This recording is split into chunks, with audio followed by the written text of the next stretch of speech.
Hello, ladies and gentlemen. Thank you very much for joining us. I thought I'd throw a different sort of transition on that one. Maybe it worked, maybe it didn't. Thank you very much for joining us. My name is Dean Shaw. I'm a tech champion for the Digital Culture Network. And we're going to have a fun hour and a half ahead of us. Okay, so without further ado, I'm just going to click on to the next slide so we can look at what we're going to be covering today. And I'm definitely going to change that setting.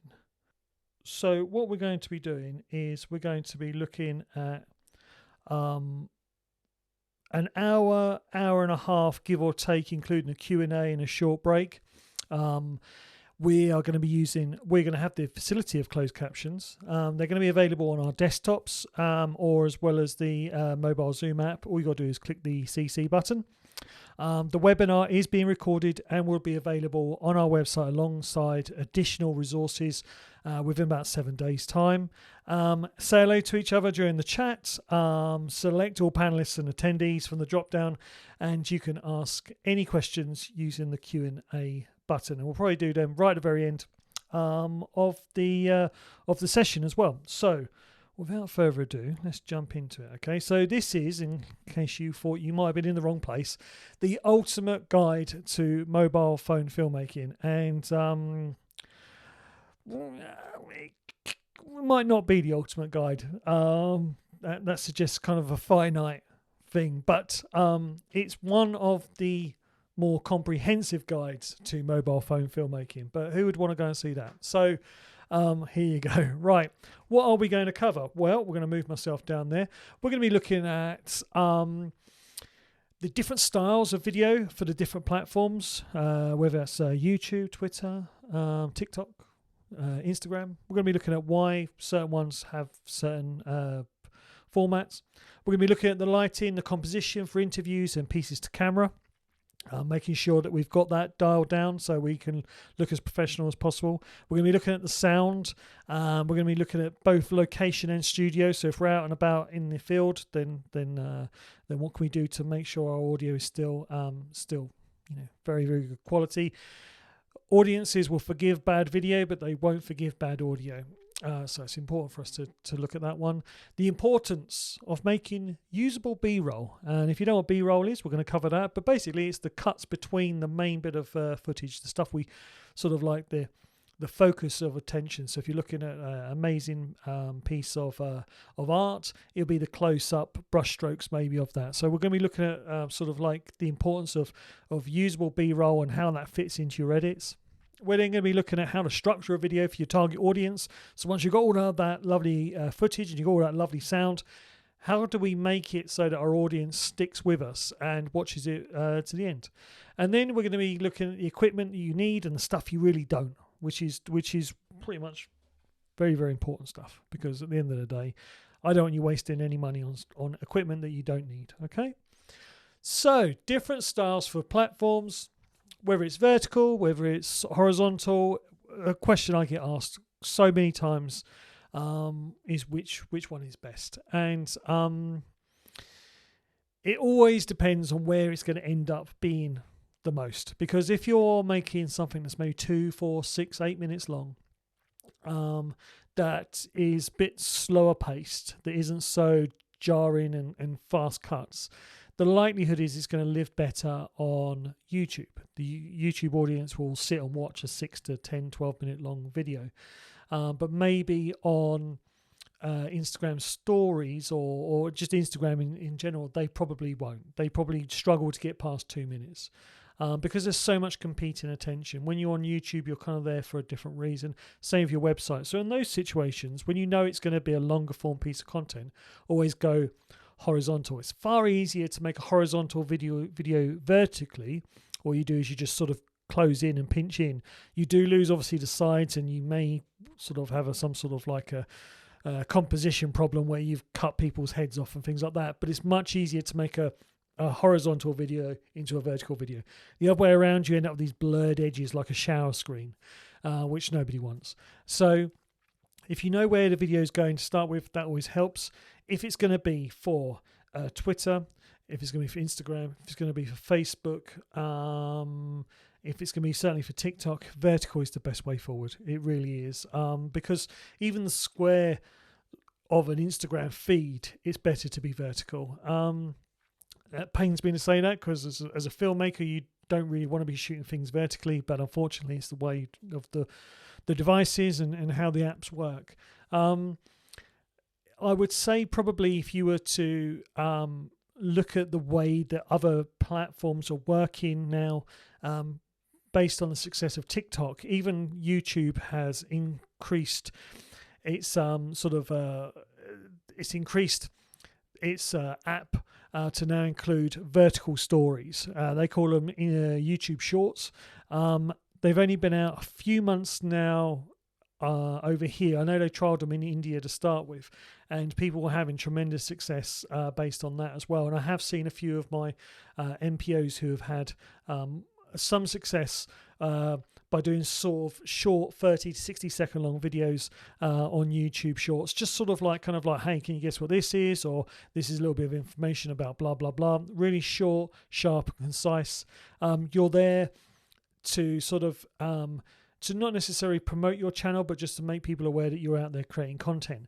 So potentially one piece of content shot vertically could work on Instagram, it could work on Snapchat, it could work on TikTok, it can now work on YouTube as well as Facebook, and obviously Twitter as well. So know where it's going to start with, and then kind of sort of work with it from there onwards, and just try and see what works. I think testing, and you might find that you've got zero traction on YouTube because it's not hitting the spot, or it's too niche, but people like shorter form content, and you might find that you've got an audience on Instagram or TikTok, and it somehow works there and it doesn't on YouTube. It's all about experimenting and trying to make life as simple as possible for you.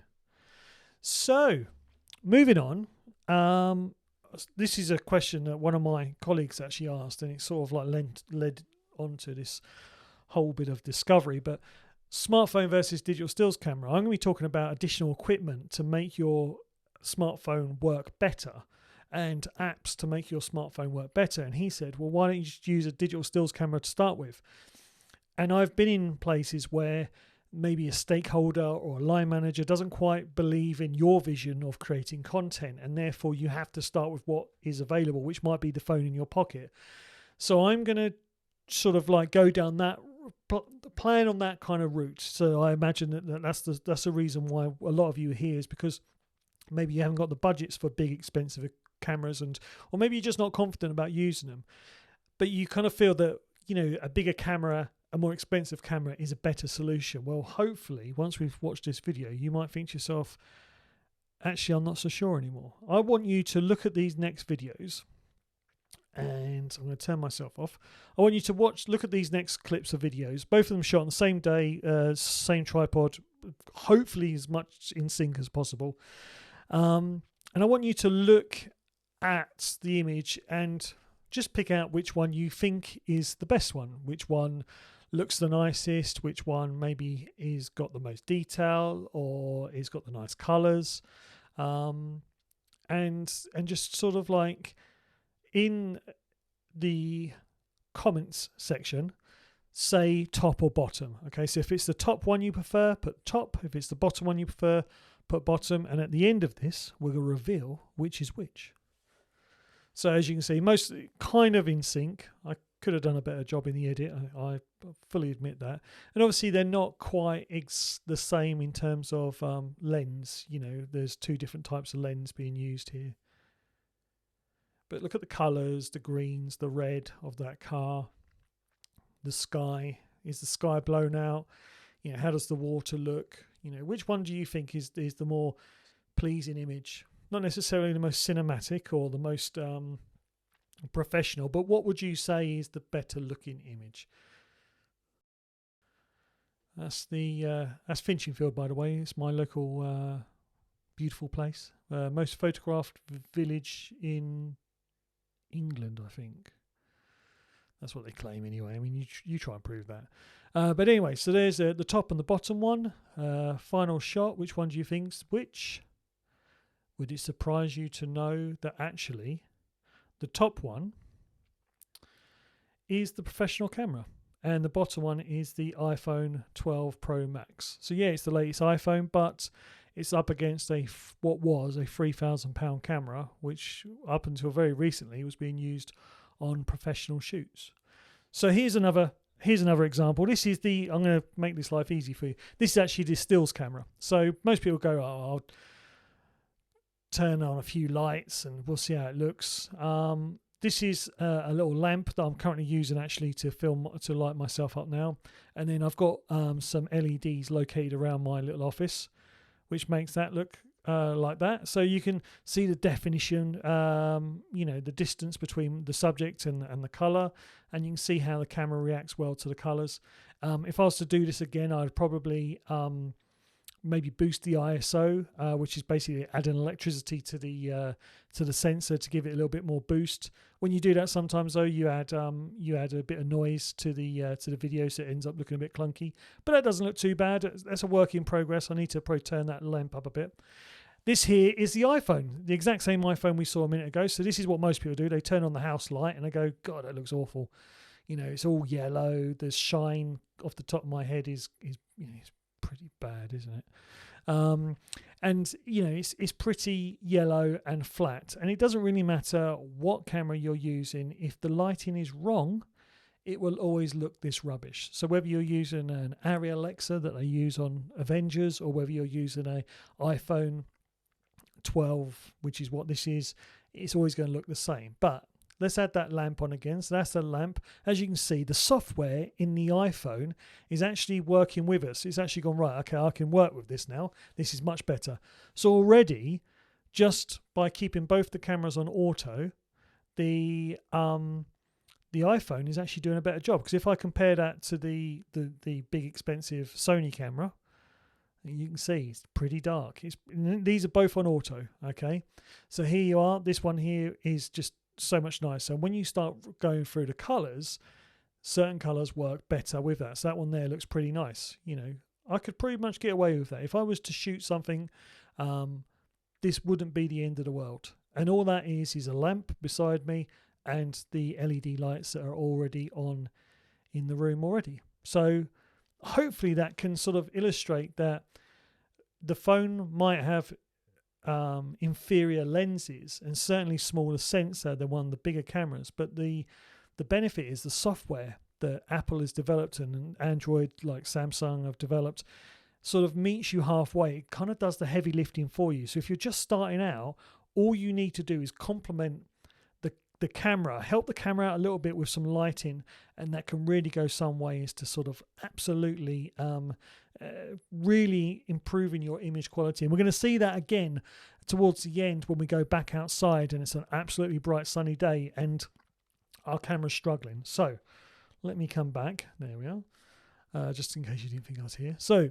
we've addressed in the smartphone's limitations and we're setting it up for video now. Now I use two apps.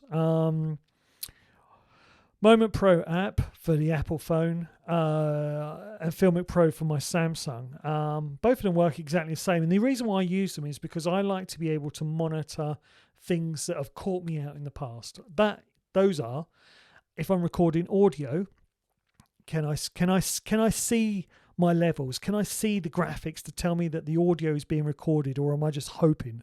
Can you imagine interviewing somebody and not actually knowing if you've recorded the audio? I mean, you can play it back, but after they've said everything they wanted to, they're not going to want to go and re-record it if there's a problem, is there? So you need to be sort of thinking about that. This is the problems professionals face all the time. It's like you might be interviewing the most famous person in the world, and if you make a mistake, you can't go, "Oh, sorry, Your Royal Highness, can we go back and do that again? Because we messed that up." I mean, sometimes you have to. And then you never get hired again. So we want to avoid that. And there are apps out there for about 20 quid that actually make our life a lot easier. One of them is Moment Pro app, and the other one is Filmic Pro app.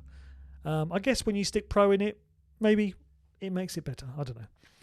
Why use a third-party app? Well, because your phone is set up so that it does what it thinks is legit for you. It's like, oh, I'll change the settings so that we can take care of the highlights, the sky, so we can see the sky. And I'll also take care of the dark shadows, because you might not want those. And I'll boost it with loads of ISO. I'll raise the ISO up, and then what that then does is that creates this digital video noise, and it starts making your footage look really amateur. So what we want to do is we want to avoid that if possible, if you want to. And I'm going to show you how I do it. So I go into the Moment app here. And the first thing I want to do is I want to go into the settings and take it off H.265. H.265 is this newfangled codec, which is really efficient, but it's incredibly difficult for your computer to edit with. So I want to select the codec, and I want to choose H.264. Don't want to do high efficiency. I want to do most compatible, because even my supersonic Mac struggles. Now, I might have image stabilization. If you've got it, turn it on. It makes life a lot easier. If you're in Europe, which I'm sure you are, you want to have it on PAL, not NTSC. It will help with the flickering of the lights. You know, if you get these like horrible strobe effects, particularly with LEDs. You want to be able to check your audio levels. This is one of the things that's very, very important. So I always click on audio levels displayed. All it is a small graphic that comes along that sort of like shows you where you are. Then I sort of like choose highlight peaking. There's nothing worse than having an overexposed image, because you can't come back from that. So I always turn that on. And then because I like to have a grid on my image, so superimposed, it doesn't burn into the image, but it just helps me as a guide, so I know if I'm symmetrical or if I'm using a rule of thirds. And I'm going to come to that in a minute. But I use that to set that up like that, so that it gives me an idea as to how I can frame a shot.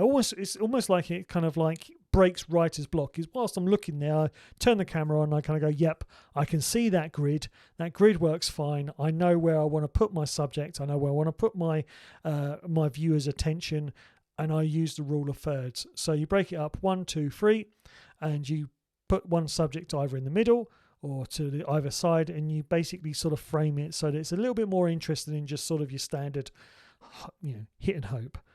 So that's that there. Okay, so I'm just going to move on. So this is where we go into composition and lighting for interviews. And a lot of the things that we've discovered in the app is going to play dividends here, because this is your typical shot. Let's move myself up here. Okay, so this is your typical shot. You plonk your subject down. You go, right, Dean, sit there and tell me everything you know, okay? And it's going to be a short video. So the problem with this is that we've got acres of space to the left and acres of space to the right. We've got so much space in the air. We've got, I could have breathed in a bit, I suppose, as well. But, my face is incredibly dark. You can't see my eyes. It just looks there. So we want to mess around with that. So what I do is I got out a few lights. This little light that I've just had in my hand there is about the size of a mobile phone, runs on LEDs. And then I've got this bigger light that I've used for quite a lot of time now. It's been around for years. And it's an LED light. And you're like thinking, Dean, what? It's 120 quid off of Amazon at the moment. And it is just does the job. And it can be used in so many different ways. But as soon as I put it on, all of a sudden, there's a bit of exposure on the face. You can see my eyes. It's still not the most flattering of looks, but you can see the details of the person. That framing is way off. So we're going to address that in just a second. So without the light on, I just want to zoom in on something here. So if I zoom in on my shirt, it's all blocky and mushy, and that's called video noise. And what it does is it means that little tiny sensor behind that tiny bit of glass on your phone is struggling to get as much light as possible. It needs light. It craves light. And without light, the software kind of goes, okay, I can work with this. I'm going to add this. I'm going to pump this up. I'm going to do this. And it looks like puke. And that is not acceptable.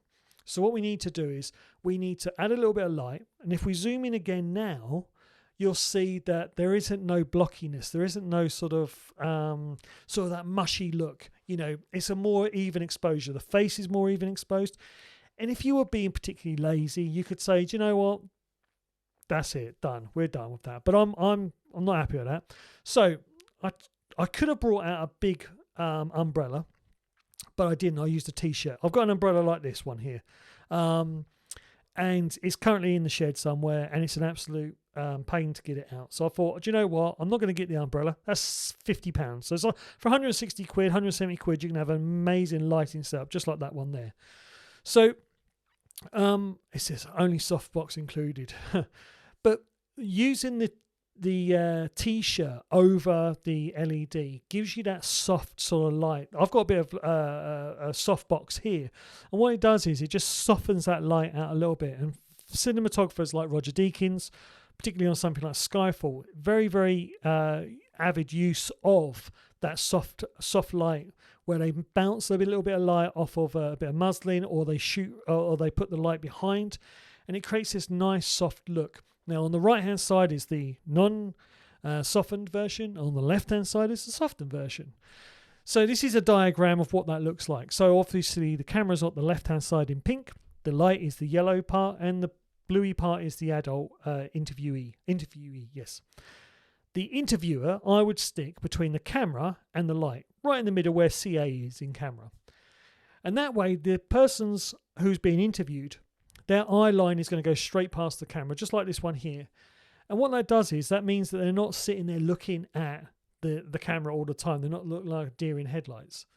And as you can see, when I drop the grid over the rule of thirds, my eye is in a perfect cross with that rule of thirds. I've got space in front of me. I've got a little bit of space behind me. I've added a little bit of green light to the background. My face is evenly exposed, and my line of sight is off camera. So therefore, it's what you'd probably see much more on Channel 4 documentaries, news articles. But the rule of thirds is not a new thing. It's nothing I've invented. This is Titanic, Rose and Jack, with Billy Zane in the middle. You know, Billy Zane is between them. You know, if we're looking at sort of cinema language, Billy Zane is between them, and the object of his attention is the diamond, or ruby, or emerald. This is 2001: Space Odyssey. How the artificial intelligence is lip reading the two characters. They're in perfect symmetry. They understand each other. They know what the problem is. But the real focus of attention isn't them. It's how the AI. Descent into Madness. This is the Joker, obviously, very recently. You've got the stairs, and you'd say probably, you know, an amateur would probably have lined up the Joker for the middle of the screen, but really what the cinematographer's done is chosen to put them at the side and therefore drag your eye over. Same with Bond as well. The gun's out of focus, the background's out of focus. All we've got is Daniel Craig's expression. He can't believe he's missed a shot. He's not missed a shot once, he's missed a shot several times. And it's that disbelief in his eyes that we get, because that's the focus of our attention, because it's on that rule of thirds. So comparing the two, this is where we started from, the top, and this is where we ended up in the bottom. The bottom one does look a bit like Crime Stoppers, sort of, but that's just the subjects. You know, if we had a different person in there, I did try and get a model, but it just, with COVID and the fact I'd have to film my house, it just felt awkward. So I had to sit through this. So I apologise if all of the people you're going to see in this is just basically my head. All right, I'm sorry about that. As you can see, top one, no imagination. Bottom one, a few skills, a few sort of like sort of tricks of the trade that helps sell it. Now, would I change anything? Yep, I would. I'd have changed the light. I'd have changed the curtain. Here you are.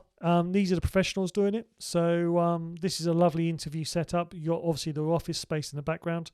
Once again, Skyfall. You're going to see a bit of a repeat in Skyfall. One of my favourite films to be shot, certainly by Roger Deakins. The left-hand side is the dark side of their face, and typically you see the camera on that left-hand side, with the right-hand side or the other side of the face with one lit. So most of the time the camera is on the left-hand side, except for this one. Once you know the rules, you can break the rules. So this is a nicely lit shot. You know, you can see his eyes; they're all lit up nice. It's got a nice exposure on the face, but he's looking straight down the lens, straight to the audience. And this reminds me of a documentary on Netflix at the moment called The Defiant Ones. There's lots of B-roll footage. There's lots of cutaways to different sort of bits of their lives. But when they're talking to the documentary filmmaker, they're looking straight down the lens, and that's just amazing. So I really love that. Right. let's take things outside, shall we? I think I've got, yes. So, few seconds, we'll get on to the outside bits. Now, with inside, obviously we can control so many things, such as the lighting and all that sort of thing. Whereas with outside, we are sort of stuck with what we've got, and this is your typical sort of shot, really. Slap bang in the middle. Once again, same problems. I've got loads of space to the left, loads of space to the right, and like acres of space above my head. Okay, which is great because you can see the clouds. It's all very interesting. But ultimately, we want to do better than that. We want to tidy this shot up a little bit. And to do that,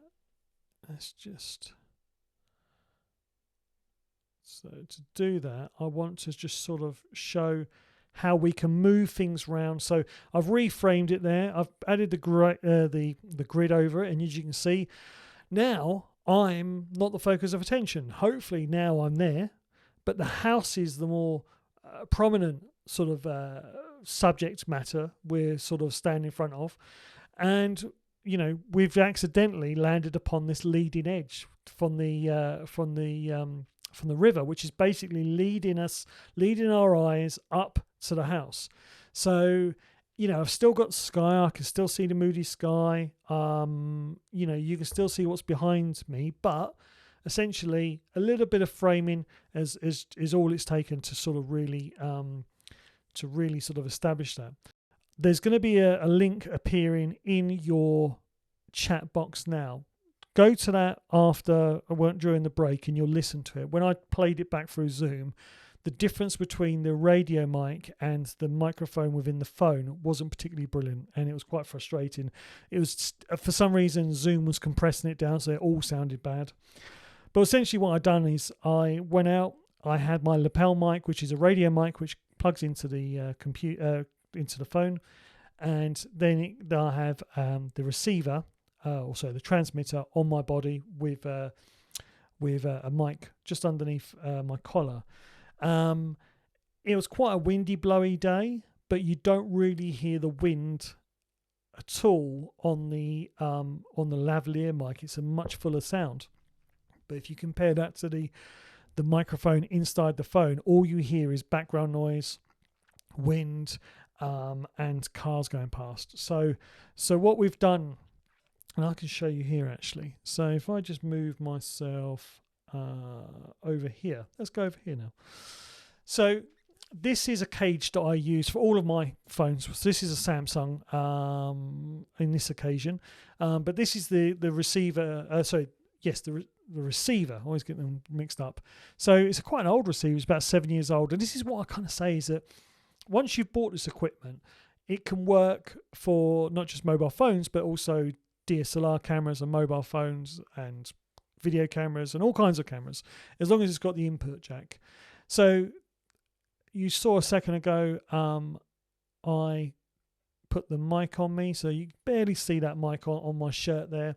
And then they send wirelessly up to about 150 meters, the radio signal. There's no latency. There's not as if you've got to sort the lips out. But what it does is it just means that your talent is able to move around, and they're able to feel comfortable. You don't have to worry about boom mics. I don't. Sometimes I use a mic like this one here and just hang it over the top. But most of the time, I find I get a better quality audio from using something like a lapel mic. Now, things have moved on. That was about £250 when I bought it 7 years ago. I think they're about £160 now, and they're a third of the size. Their batteries last longer. They're lithium batteries. So technology has really moved on leaps and bounds. So the only way of really mounting that is by getting a cage like this here. And that cage there is made out of plastic. It's cheap. It's about 20 quid. But it's got so many sort of accessory holes. Now I'm going to just get rid of my camera here so you can see. So this is the Moment app that we spoke about earlier, and as you can see, this is those the audio levels that we're speaking about. So as you can see, it's bouncing up and down. It's not going into the red, and we can see quite clearly we've got we've got some signal going through, along my hands going up and down. So you can see that that's working quite well as a way of illustrating just how your audio is being recorded to your phone. Doesn't have that in the standard app, and that's the thing that sort of like lets it down a bit. So just going to have a little bit of a recap. We are looking at, let me just put myself back. I just realised you're probably missing me already. There we go. So get closer to the subject. Look at reframing the subject. Don't be so scared to sort of like not invade their privacy. That's not right what I'm saying. But get closer to the subject. Shooting half a mile away at the back of the room. Particularly if you've got like an auditorium or a hall or something like that, that's not good. You need to get up there. If necessary, get to the front of the stage. Get on the stage. Obviously don't ruin the performance. But yeah, sometimes you have to do it. The best thing is, when you're going to do those things is wear black. Stage blacks, black trousers, black t-shirt, black shoes. Try not to stand out like a sore thumb. Just use your common sense, really.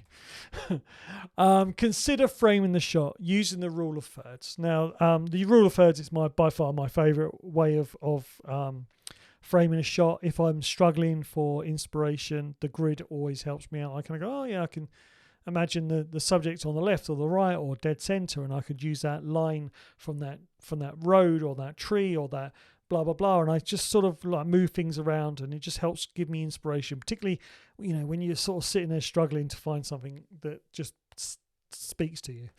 Add lights both to the front and to the back. Right now behind me I've got let me just see if I can push that. There you go. So to my left I have a softbox which sort of lights up my face, not too much, just enough to sort of cast a little bit of a shadow. And then behind me I've got another light which is casting a pink purple shade to the back. So that's important because that sort of like helps distinguish the front and the back. So the pink light behind me, I think it's about £25, rechargeable. Hopefully it's not going to go flat during this. The one on the side here I think was about £35-40, and the little softbox was about £25 as well. All the links that I've bought my stuff from Amazon are going to be there. Obviously there's other places you can buy them from, but just to give you an idea of what I'm talking about, I'll make sure that those links and everything I'm talking about is in the resources that follow. Use a lavalier mic or a boom mic to ensure cleaner audio quality. The lavalier mic, it doesn't have to be a radio mic. It could be one that plugs straight into your phone with a long cable. I can pick them up for about £15 normally. Do a good job. They do better, certainly better than using just using the internal audio, because you just control what it's hearing much more. Just got to be careful with the rustling of your clothing. If they're wearing a shell suit, you might want to sort of like think about a boom mic. Same sort of principle, which is there are small little microphones that use the 3.5mm jack, which most phones use. I know with an iPhone you need the lightning adapter. God, love you, Apple. But it works really, really well, and you can get the microphone just out of shot, just like out of shot like that, and you can get some really, really nice audio, and your audience will love you for it. Practice. All the things I'm telling you about, all the things about overexposing, underexposing, recording with no sound, all of these things, you'll never guess what. These are all mistakes that I've made. These are mistakes where I've traveled to a shoot and I've gone, oh God, this is going to be an awful shoot. I've not got the right equipment, or there's too much sunlight and my subject is blown out because I haven't got a special filter for my glass. We're going to come to that later, foreshadowing. Or I don't know how to monitor whether I'm getting good, clean audio. These are all things that I've learned over the years of shooting a Red Bull and Porsche and Audi and Toyota and Formula One. All of these companies that I've worked for have required a high level of production, but with zero prep time. And you just got to run in and get it done and get the best out there. And that's kind of what social media is about at the moment. It's about sort of capturing the moment as quickly and as cleanly as possible, editing it in a wonderful way and getting it out there you can't spend years working on it anymore. It has to be, some of my Red Bull stuff. If I shot it on a Friday, it had to be done by a Saturday, and that included several passes by a producer to make sure that it was absolutely fine. So you can imagine the sort of turnaround time, and this is what we've all come to expect now. Is like, if you see it and it's happening, you get it done as quickly as possible, and that meant that I made so many mistakes. So you've got to practice. Right. I think we've all earned ourselves a break. I need a drink. So I'm going to set a time for about 5 minutes, okay? So 5 minutes, that should be plenty of time for us to get a coffee on and resume this when we get back, okay? All right. So thank you very much. I will see you very, very soon, okay?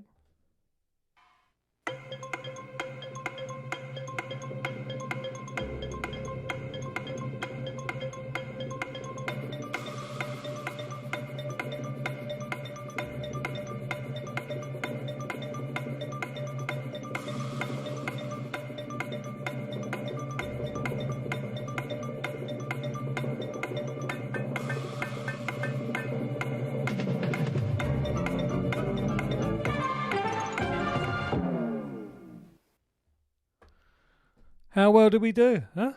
Well, we're all back. Well, at least I am anyway. I don't know who you are. I hope you are, wherever you are. Yeah. Welcome back, everyone. Does anybody know how long a camembert takes to cook? Okay, so we're going to find out in a little while anyway. If you see smoke, then just let me know, all right? Right, welcome back. Where did we go? We went through sound, we went through composition, we went through lighting, we went through outdoor, indoor. So where do we go from here? Well, we're going to talk about everything else that you get. So when you're sort of making content, if you're doing interviews, if you're doing anything like that, sometimes the interviewee isn't perfect. Let's be honest. They make mistakes. We all do.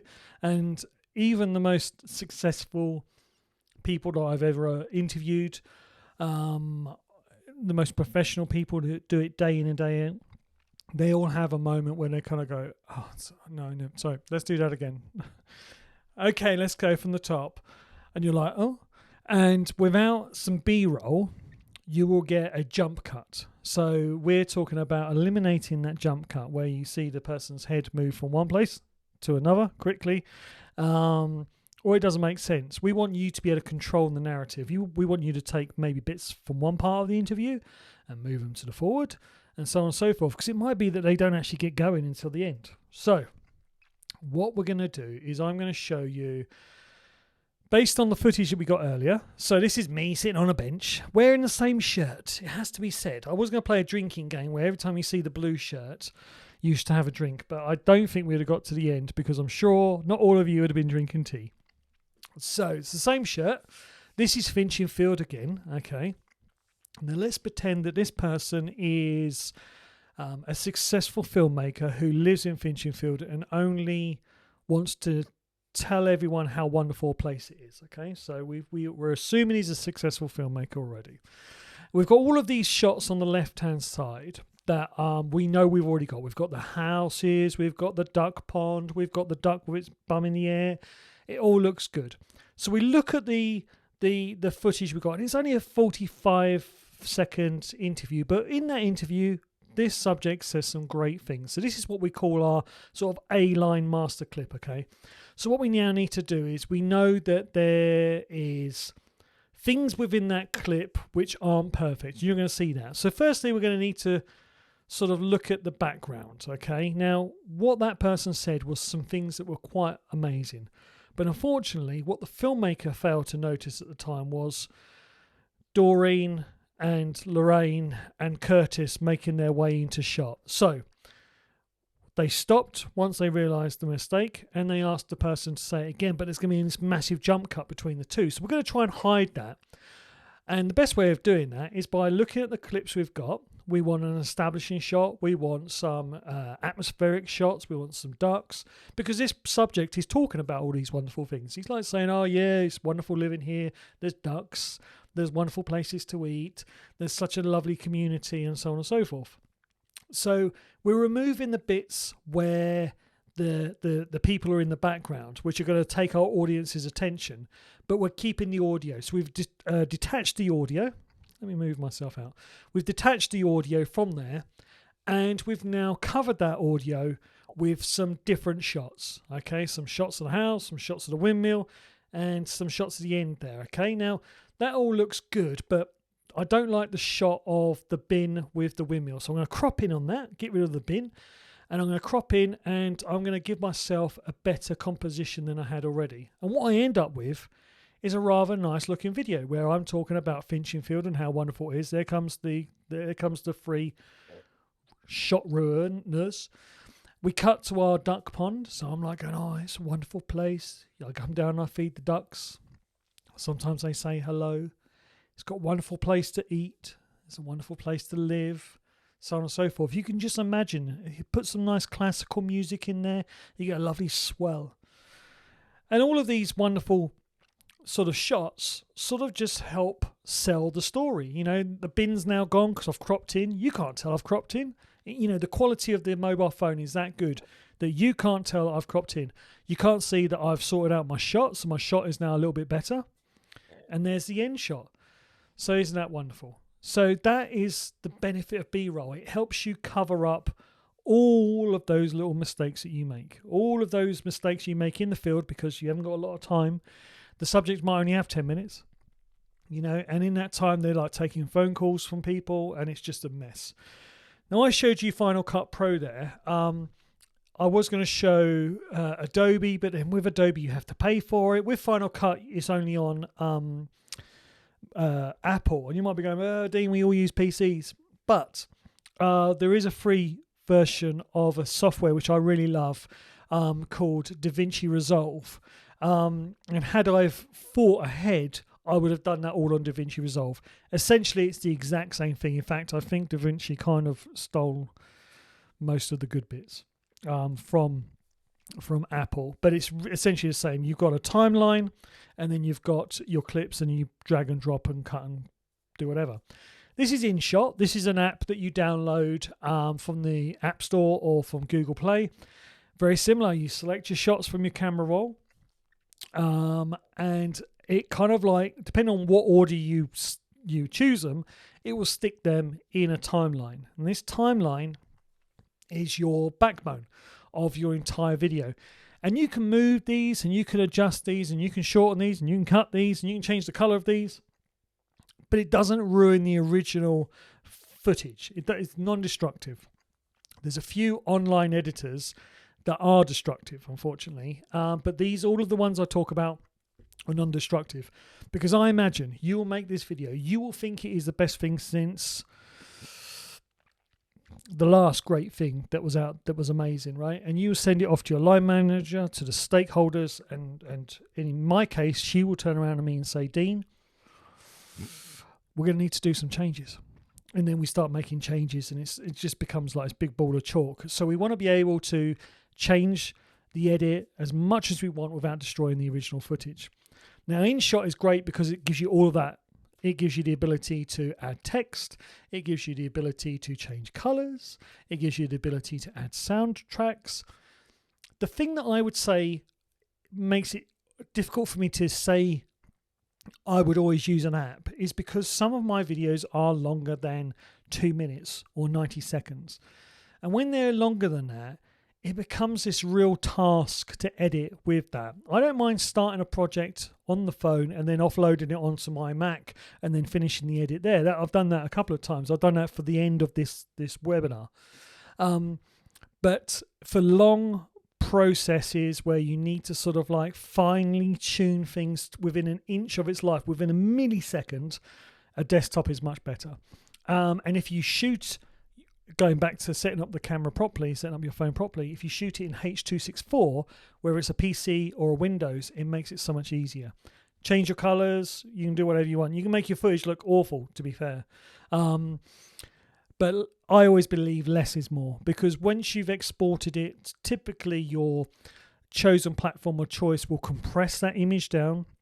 your wonderful looking footage might look not so wonderful anymore. So anything that you do regarding the grades, so making the yellow pop or whatever, it might make it look even worse. It might make it look radioactive. So B-roll and editing. Let's cover up on this one here. So move around, change positions, mix it up. If you don't move, you're going to be staying in the same position. You're going to get the same stuff, and it might be 100 shots all look pretty much identical, which you can only use once. So take pleasure in showing the details. If you're doing like a piece that's got wonderful clothing, a wonderful costumes, get up close to it. I think I've done, how many weddings have I done now? About 5. And I don't love weddings. That's the wrong way. I love wedding dresses. No, I don't love wedding dresses either. I love wedding dresses, the details of it. I love the brides. Okay, the brides. The bride, it's the beautiful hair, the veil sometimes, the tiara, and the details on the dress. Somebody spent a long time making that. And I like to get a close-up of that. Sometimes the dress hanging, sometimes the shoes, all that sort of stuff. I think I've done about 4 or 5 weddings now.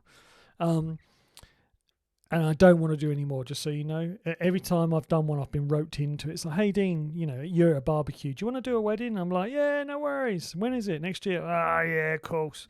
And then all of a sudden they're going, oh, we're getting married in June. You're doing our wedding, are you? Oh, God. I'm not, but I do good jobs because I like slow motion. I like black and white. I like, doing all the things that sort of wedding videographers do, but it's a real skill and you run around like a headless chicken. And if you don't get the I do, when they do I do, if somebody's like coughing or there's a kid screaming or whatever and you don't get that, then it's all over. So take pleasure in showing the details because it might be the only thing that you've got going for your video. Speaking from experience.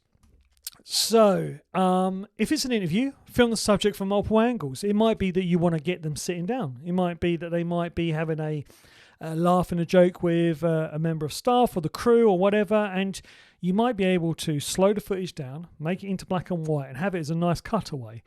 If you ever see any of my stuff, right, where you see black and white, know full well that I've underexposed or overexposed it. I can't get it back, so I've just made it as black and white and as contrasty as possible, slowed the footage down, and suddenly I look like an artist. So film it from multiple angles. It'll give you more choice. Shoot the exterior of locations. You won't believe how many times you'll say, oh, we've got this amazing event on today, and you don't film the outside. So it's just this inside, and it feels kind of claustrophobic.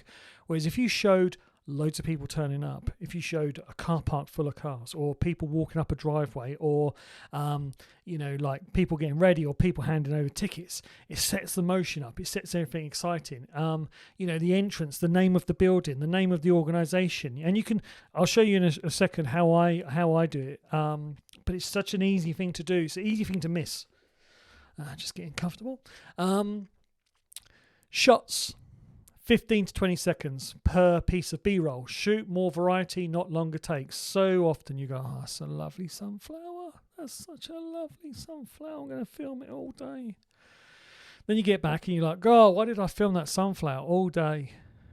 All I've got is this sunflower now. Whereas if I had filmed the sunflower and the bee going on to the other thing and then maybe the kid running and then the open field and, oh, God, I'd have so much more footage. You only ever pretty much use one shot once. I'm not sure if that's correct English. Typically, you only use one shot once. You only use a shot once. That should be, okay? So, yeah. So just bear that in mind. Don't overshoot things. Don't spend too long on... if, for instance, something amazing happens after you put the camera away and you go back and film it again, that's fine. You can go back and film it a second time if something's changed. But if it's like one thing, then you're sort of sitting there, trying to get the most amazing shot possible, and it's not working, and you're just spending hours on it. You're wasting time. It shouldn't be like that. B-roll is fast and fun, and it's the bit where you can really sort of show a bit of creativity. And speaking of creativity, Timelapse. This is my friend Timelapse. Whenever I'm desperate to show, I'm going to take my camera off so you can see the full effect of the time lapse. So here we are, Finching Field again. bet you're sick of this now. But here you go. Right, so plonk the camera down, let nature do its thing, right? You've got kids down by the pond. You've got cars going over the bridge. Quite amazing how many cars go over that bridge. Clouds going past. So simple. Tripod.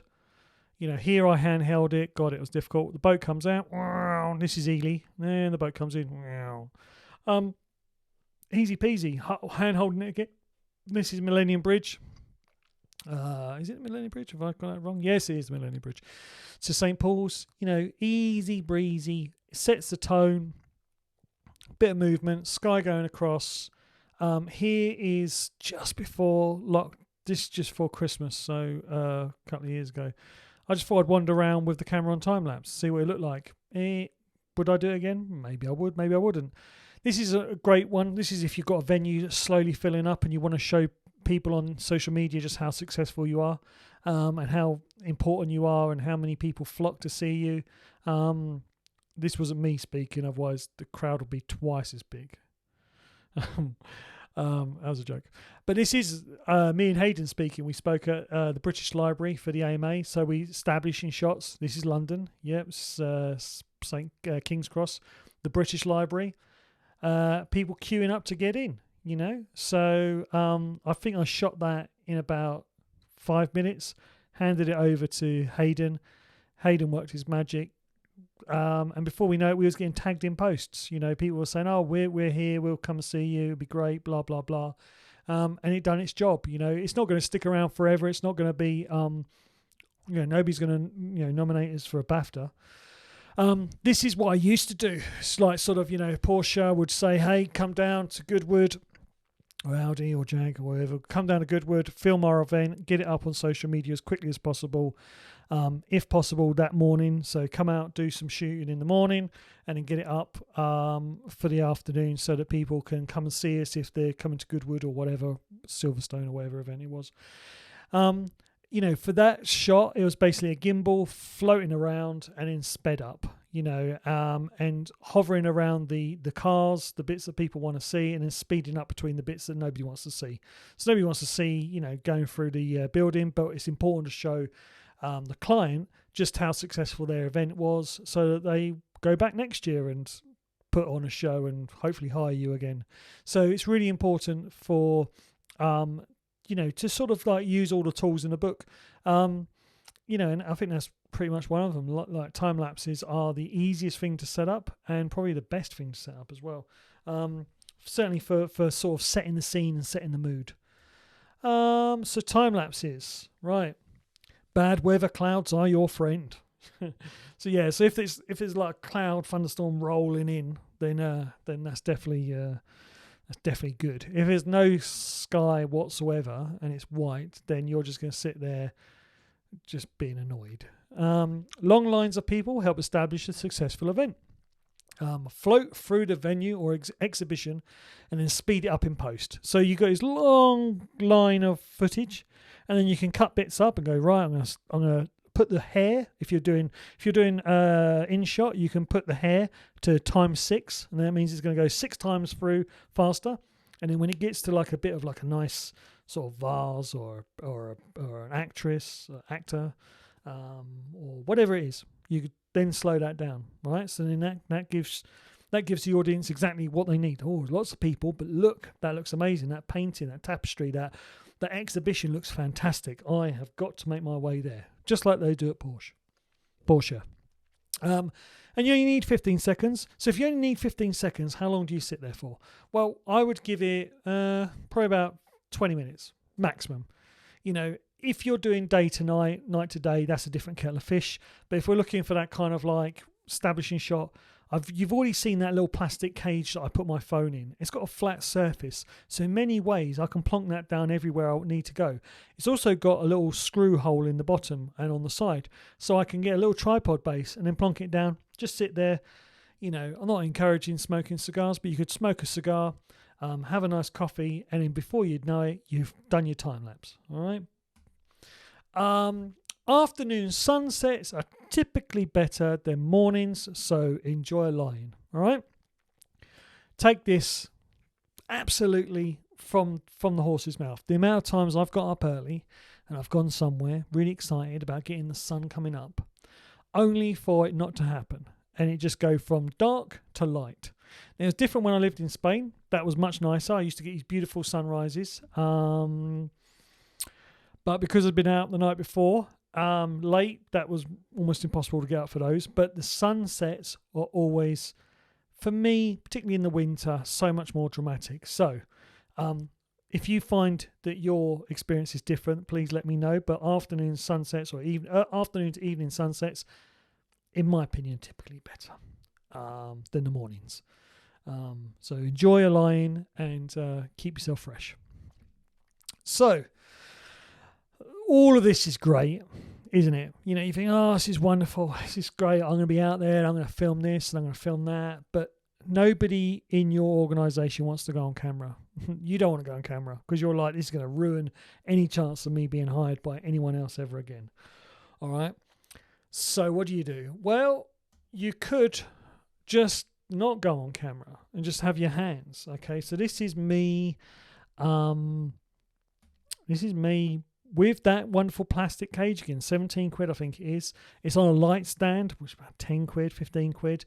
And this is what it looks like. So this is it. And this is what it sounds like. So I'm going to see if I can get the audio to work here. Hold on. Start to do simple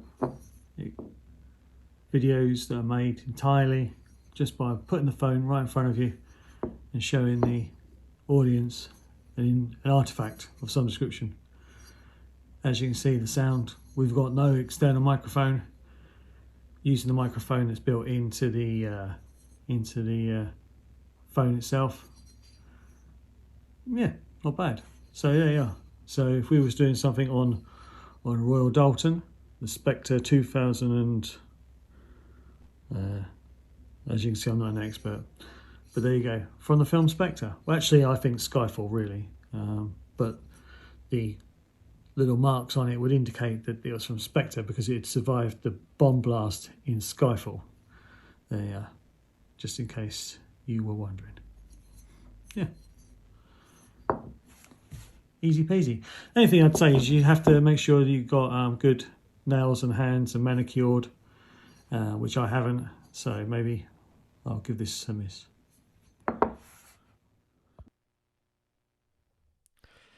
There you go. So that was hopefully you heard that. According to my levels, it was coming out. This, you could do a book review, you could do a artifact review. I follow a guy who's got a company who sells really expensive watches, and I watched them, and he's got a really sort of smooth voice, and I'm like, damn, I really want that watch badly. How much is it? God, that's too much. He doesn't do Casios or Swatches. He does like Patek Philippe's and stuff like that. But it's really interesting, great detail, exactly the same thing. And as time's gone on, got a better camera. So those are, you know, a bit of a halfway house to sort of like, if you've got nobody who wants to go on camera, you don't have to set the camera up statically. You could be right behind the camera, microphone pointing at yourself, and you just do all the audio and just float around. So, self-shooting off camera. Right. So, I knew I'd end up getting... Let's see if I can go down there. Let's go. Yeah, I'm down here now. So, set dressing is key. Make an effort with the table. I kind of didn't really. I just sort of like, you know, practice what you preach. But I just used my dining room table. But I could have had like a nice coffee cup there. Particularly if I was talking about a book, it'd be like coffee time. You know, coffee time with Dean whilst he talks about Ian Fleming. If you've got bad hands or nails, wear white gloves. I didn't have any white gloves. I had a pair of gardening gloves, but I thought you'd have just thought that was weird. Or rubber gloves. That would have been weird, wouldn't it? Apply your knowledge of B-roll and break it up with great detailed shots that highlight what you're talking about. So, for instance, when I think about those watch examples, and this maybe not quite the same for your mobile phone, but he gets a real close macro shot of those. But it might be that you can cut away to say for instance it was about a watch, you can cut away to some shots of what it looks like on the wrist, what it looks like sort of in situ on a dresser, or if it was a artifact of some kind, what it looks like within other artifacts that are similar. There's ways of sort of like adding a little bit of visual dynamic to sort of kind of shape the video so that it's not just like, here it is, I'm holding it, I'm talking about it. However, if it's only going to be 60 seconds long, why the hell not? That's what I think. So you decide where you want it to go, but you could do a 60-second long vertical video that could go on Instagram, it could go on Twitter, Facebook, and YouTube's new shorts. So exciting stuff. Right. We've spoke about them quite a bit. We've spoken about Instagram, we've spoken about YouTube, but we've not really addressed them, have we? And let me go back at the top. So I think a lot of people go, there must be a way of like hacking the algorithms. And if you Google it, there'll be people that charge an absolute fortune.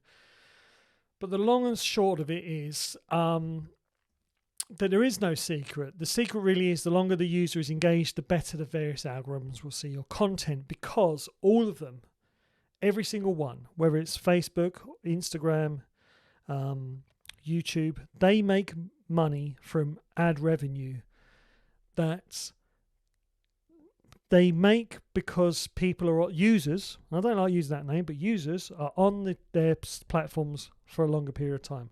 And the longer they spend on the platform, the more adverts they're going to see. So if your content is great and it is well loved, the likelihood is it's going to travel far, because all of the algorithms are going to go, wow, the audience are typically going way past the halfway mark and are going virtually all the way through to the end. It's leading to subscribers, it's leading to likes, it's leading to shares. This must be a good piece of content. We should push it further to more people that have shown an interest in this kind of content. Therefore, thus, you suddenly blow up out of nowhere and you can't even figure out why.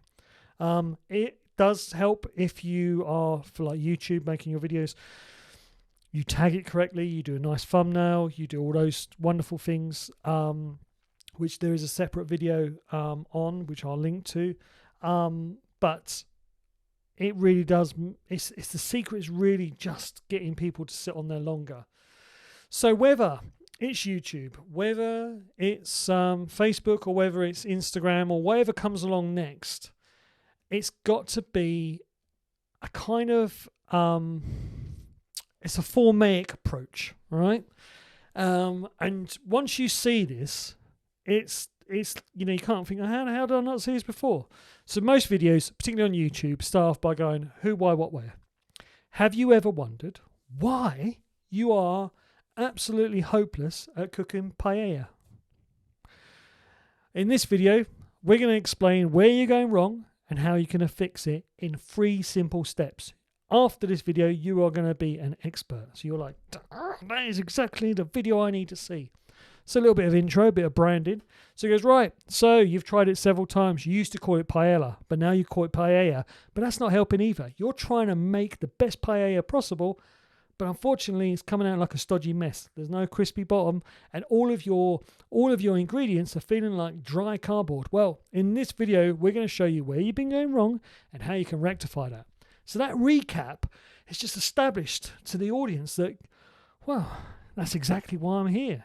They've reaffirmed it not just once, but twice. And then you get into the body of the content. That's where the real meat is. But you need to get them there. You need to get them to that point. And that's where a lot of us are falling down at the moment. We're not explaining what the video is about. We're not showing them where they're going wrong and how this video is a solution for them, whether it's entertaining or not, whether you're trying to sell them a product. Do you know what's the best camera phone out there at the moment? Well, in this video, we're going to show you. We're going to compare it with the industry standard from blah, blah, blah, and we're going to do test la, la, la, la, la. And at the end, you're going to save yourself some money because we're going to show you the best one to buy. And it might not be the one you think. All of a sudden, you're hooked. And it's that hook.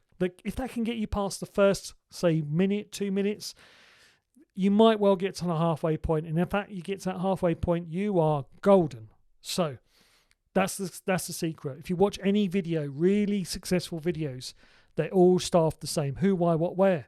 A little bit of branding. Nobody minds a bit of branding. As long as it's not too fast, then recap.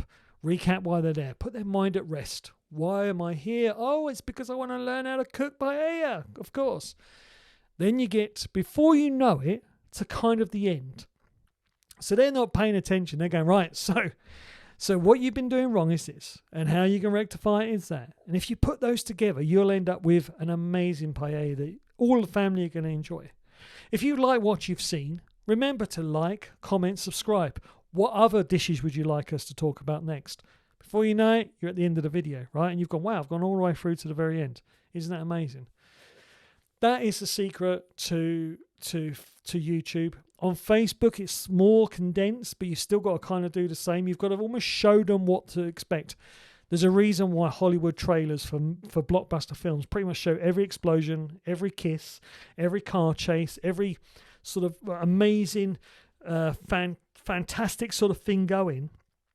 And when you go to see the movie, you're like, well, there's nothing left to see. I've seen it all in the 2-minute trailer. That's because humans are programmed. We don't want to be wasting our time. We don't want to be wasting our money. So therefore, we want to be able to sort of know what we're going to be looking at is right for us. And that's why they show everything up front. And you know, for want of a better word, there's no surprises anymore. Unfortunately, social media is like that as well. You need to sort of explain to them very, very quickly on. And in the old days, I'd have been loved to do like establishing shots and time lapses and things like that at the beginning that rolled on for like 90 seconds. But the analytics tell me that people aren't sticking around.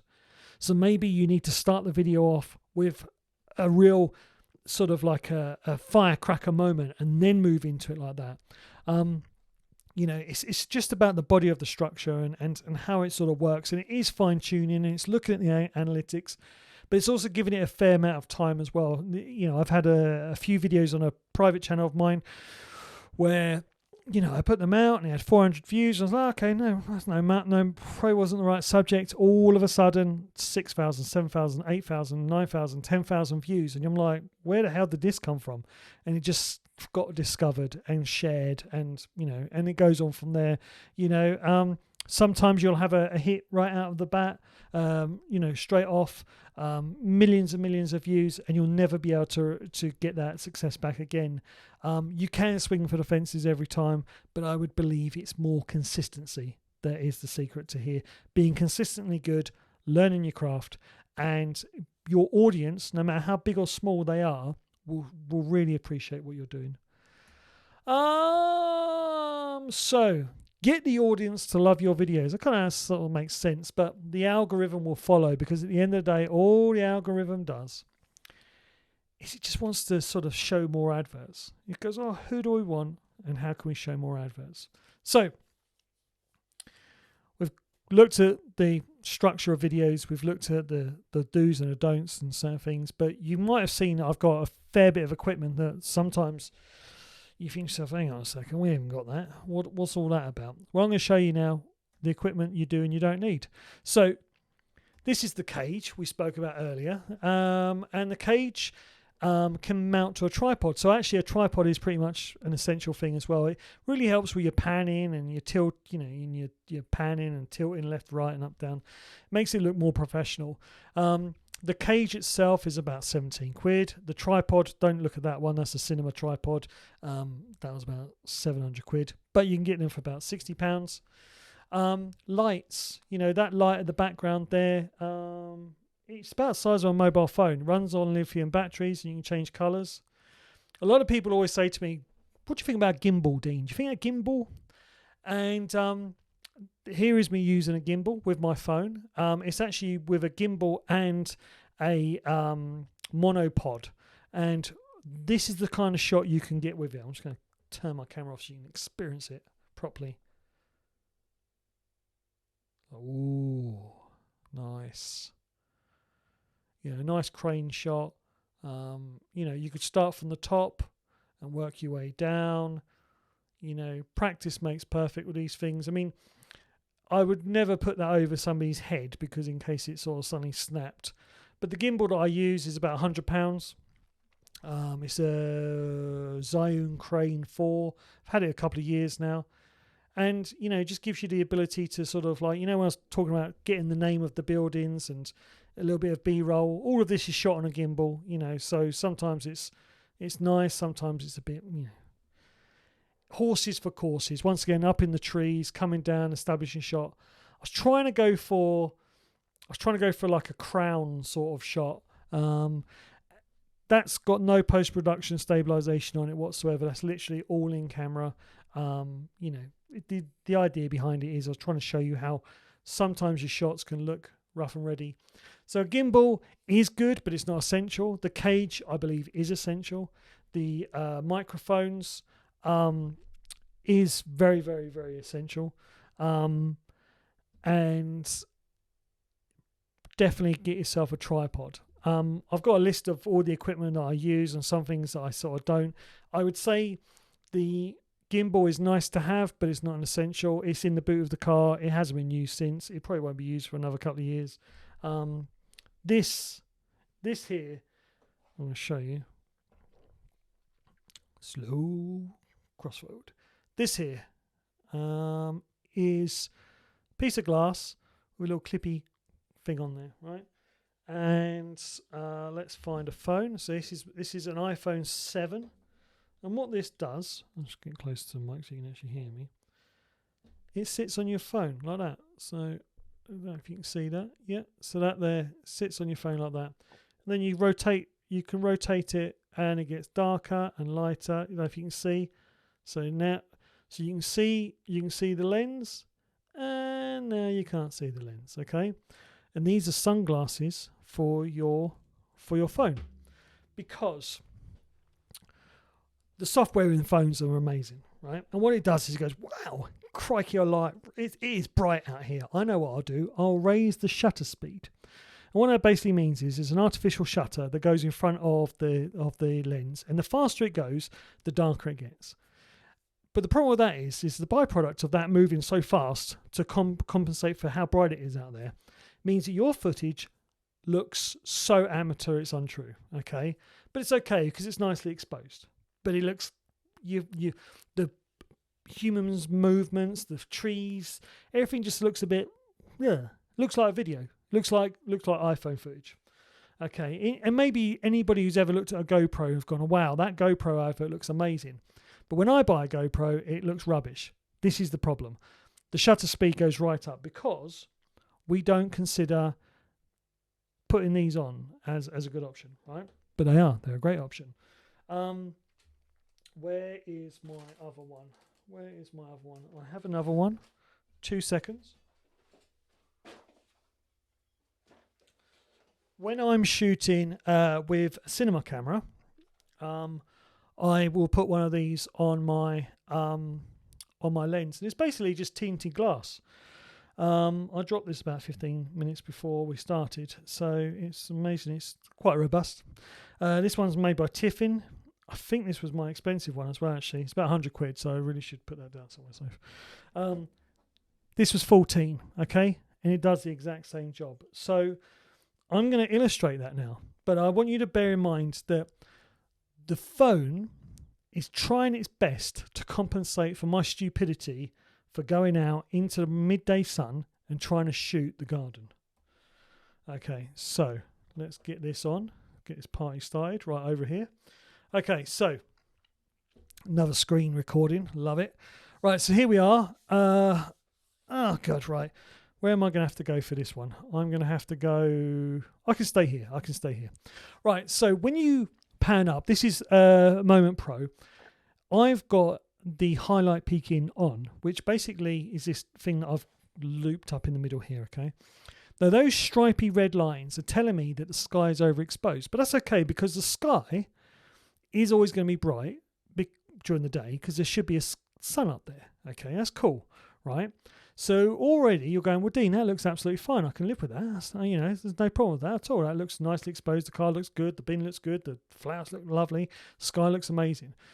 But the problem is any movement is going to be really, really hampered because it's going to look quite digital because the shutter speed was at 1/1000, which means it's every second it's flicking 1000. Now, to get it anywhere roughly to where it should be, which is double your frame rate. So if your frame is 25 frames per second, it should be 1/50. And I'll explain this all in my additional material. But when it's 1/50, so when it's 25 frames per second or 24 frames per second, it's 1/48 or 1/50, and that gives you that lovely cinematic motion blur. It's kind of like a video camera's hack for making it look like filmic. You know, when someone goes, it's filmic, very filmic. It's partly down to the shallow depth of field, the blurry background, but also the shutter speed. And if you get the shutter speed wrong, you end up with like really janky sort of motion, and it's really difficult. You can't get rid of that. So this is what I use.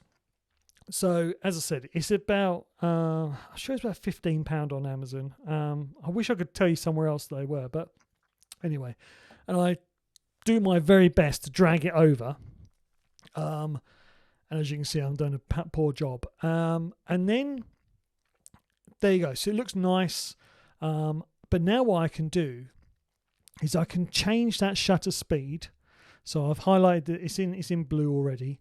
I highlight the shutter speed and I can bring it down to 1/50th. And then you see the cloud slightly overexposed. The car looks great. The bush looks great. Anybody walking around will look absolutely amazing. It will look so cinematic. And it's a £15 option. If you don't want to ever download the apps, please buy yourself one of these, put it on there and just use the standard app in the phone, because that will do so much for your footage. Just using the standard app, if you said, look, I don't really bother about the audio things, I'm not really bothered about the stripy red lines because they give me a headache, just buy one of these, okay, and leave the phone to do its thing, because these will help your phone deliver that image that you so desperately crave for. Okay, I found even when I can't be bothered to open up the app and get my settings, I just want to hit the button, press record and go. I've just stuck this on there just to sort of help out my footage. I am going to get a swig of my drink, and I'm going to get Roberta now to ask some questions, or ask me some questions, whilst I quickly have a swig of my drink and open the door because it is really hot in my office. So over to you, Roberta. There we go. That's better, isn't it? Cheers. We've got a bumper set of questions for you, Dean. Wow. Lots of people asking questions all throughout the session. It was really good. Lots of interaction. So hot. We've got. We'll try and rattle through these as quickly as we can. But the first one that came through was: would you go for Apple or Samsung for quality images and video? I've had both. I preferred at the time my Samsung S9, this one, my Samsung S9. But when I went to, because I use Apple products to edit, offloading this footage onto my Mac was an absolute nightmare. So I ended up going to Apple. So I would say Apple because I'm in the ecosystem. Every time I plugged it into the Samsung in to edit with it, it would say device not seen or whatever. I think they've got some sort of like beef going on. So all I do now is I film, I airdrop it, and within seconds it's there on my desktop and I can edit it. And without that, without the way that worked, you would have never seen so many video examples, because it just made my life so much easier. So hopefully that makes sense to you. I just think Apple seems to work better. The quality of the camera is kind of negligible. It all sort of kind of depends on what you put it through. And as I say, the outside you use one of these, and inside you use a light if possible. Brilliant. Hope that helps. Yes, so we've got a load more questions. A lot of them were around permissions when you're doing the time-lapse stuff, and you've got people in the shots. Do you need to get permissions for that, or is it, if there's kids in the shot, is that a problem? Yeah, that kind of thing. Publicly in public spaces at the moment, we're not like America. In the UK, you're allowed to shoot in public. If you're in, I think it's more our courtesy than in some ways. So some people's spaces what we do when we're doing one of our filming, we will have a sign saying at the moment we're filming for some social media content. If you don't wish to be featured, please let us know. And then what we do is we take a note of that person. With children, it's very difficult. It's always best to ask if you're filming. I've done some filming in Chelsea once in a private park, and I went around and asked the parents, are they happy? Some of them weren't. I mean, bloke walking up to go, can I film your kids? It's just weird. So yeah, it's best just to clear that up and ask permission. And if they say no, it's no biggie. Just turn the camera somewhere else. But yeah, if you can, put out a sign to say that you're filming. If anybody, and then take a photo of that, get evidence of that, and you may never need it. But if somebody comes back to you later on and says, "Hey, I was meant to be at work that day," then I mean, you're never going to argue with them. You're going to take them out. But it's just nicer to sort of get them, make sure they're aware of it, and just be sort of pleasant about it. Amazing. Someone else is asking if you could just go into a little bit of detail about the rule of thirds and how that works, just like the general principle. Yeah, basically in cinema language, the idea is that the eye prefers to look at things in odd numbers for some reason. So like 3s and 5s, and it's been sort of like found out through sort of the last 100 years or so that when we sort of move things over, that's not quite within the frame. So like I'm dead center in the frame. If I was to move over, your eye would be drawn to it for some reason. And as a result, we can use that grid system to sort of shape what we're trying to get the audience to look at. So it's not just about sort of pointing the camera and shooting and hoping. It's about sort of just trying to shape that shot so we get exactly, so there was a shot where you saw the Finchinfield sign that was on the left-hand side of the frame. And then you had the bridge in the middle, and then you had like sort of the road leading in. Now, people's eyes would have been drawn to the Finchinfield sign, and then they'd have looked past and seen the wonderful bridge and so on and so forth. Whereas if I'd have gone slap bang in the middle, all they'd have seen is the Finchinfield sign, and that was it, done. And it's kind of a waste of a shot. So where possible, just mix it up a little bit, and you'll start seeing that people will, or maybe even yourself will respond better when you start seeing it. Look at programs like The Crown and all that lot. They always use the rule of thirds. They stick the subject off to the left or to the right, or if they're looking for a grand sort of opening, they'll put the subject in the middle and make it look like the sort of world is coming in around them. So use that cinema language. There's no reason why you shouldn't be. At the end of the day, social media is like instant cinema, so we should be exploring what people have been doing so well in the last 100 years. Also. Amazing. Thanks, Dean. And someone else asks, at what stage do you think it's appropriate to think about adding the captions and subtitles, and is it easy to do? Yeah, there's two ways of doing it. I always wait till I get to the very end, and everybody, including my line manager, my line manager's dog, everybody is absolutely happy with the video, okay? Because the last thing you want to do is sit there and type for England, and then they turn around and say, actually, can we change that? So you need absolute sign off. And that comes back to when I used to work for agencies. Then what I do is I cheat. I upload it to YouTube, and Amanda's going to be like, oh God. So I upload it to YouTube, and I let YouTube do all the heavy lifting. So it transcribes it, and then it gives me an SRT file. But before I download that, I go in and I make sure that it's relatively accurate, and then I download the SRT file. I then go back into my editor, and then I copy and paste and drag it into where it is. And I found that whilst that sounds like an absolute nightmare, I can do a 3-minute long video in about 45 minutes, including YouTube uploading and downloading, or I could sit there and manually type it out. I use Final Cut. I just drag in the text and I make it nice and clear, and then I type over the top. But it's so much easier to copy and paste. And once you copy and paste and sort of adjust it for timing, you might see that we've got a lot of people in our group, in our team, that are from different regions of the world, all different accents, regions of the country, all different accents. And sometimes YouTube struggles with that, and you'll know that. You'll go like, that's not what they said, and you can make adjustments. So get sign off, upload it to YouTube, download all the text, and then apply it to your editor, and just copy and paste, and then just adjust for timing. That's the kind of the easiest way that I found so far. You can get companies to do it for you, but if you've got to do it yourself, then that's one of the easier ways. Amazing. Thanks, Dean. Someone else is asking, what's the best way to export to your laptop from your phone to get the best quality? Is that like through WeTransfer or email, or what do you suggest?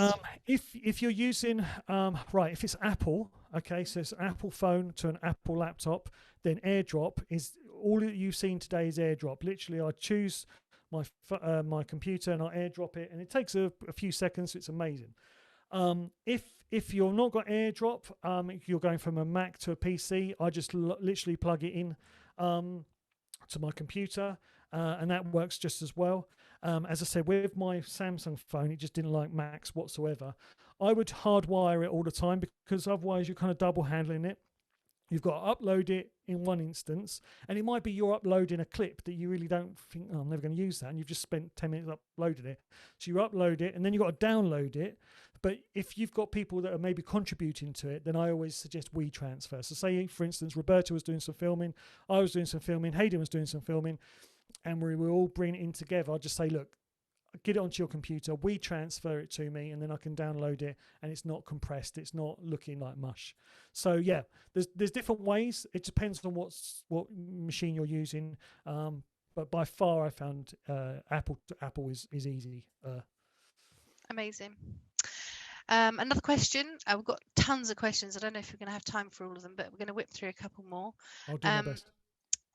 So I do live streaming, and I can have trouble getting good audio from both me narrating behind the camera and that interviewee or action scene on the other side when using an external mic. Do you have any tips for improving the sound in this situation? It's one of these difficult ones. Are they able to come back to me or message me, because then I can have a look at their setup and then go through that one, because it might be something really simple. Yeah, that's an ideal one-to-one. It might be that your settings in your camera, you just need to change it so that it's better, or we're looking at the microphone in the wrong way around, or whatever it is. We can look at it. Probably there might be about 100 different ways of getting a better sound out of it. So if that's okay. Amazing. And I think we've got time for a couple more. For time lapse, is there a setting, and how long do you typically need to leave your phone in place to capture it? The standard time lapse setting within the phone does the job pretty well.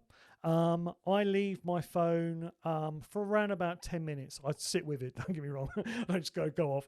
And that's about it, because I only need 15 or so seconds. And sometimes you'll sit there and you'll think, well, not a lot's happened. It's not until you watch the time lapse back, you go, wow, that big cloud come across, or that pack of people just sort of went through the middle of the screen. In the Moment app, you've got a little bit of a difference where you can add light trails. So, for instance, say you wanted like to have people that were ghostly going. So, say for instance you had like a theatre. The theatre wouldn't move. The theatre would be banging on focus. But then you'd have all of these like ghostly figures walking past that you wouldn't be able to identify personally, but you'd see all these bodies moving around, and that could be quite interesting. That might be the only shot you use. That might be something that you just stick on Instagram and go, look, cool shot.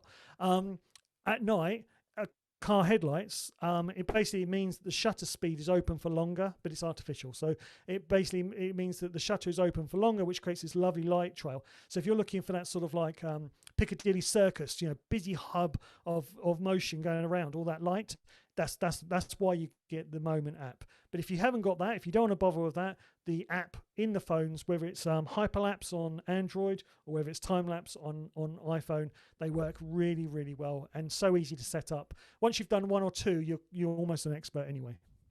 Amazing.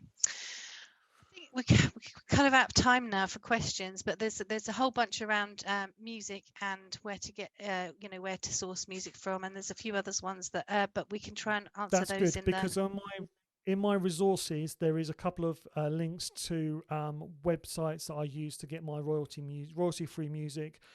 There's also some free music as well. So that'll be coming out within the next 7 days, probably about 3 days to be fair.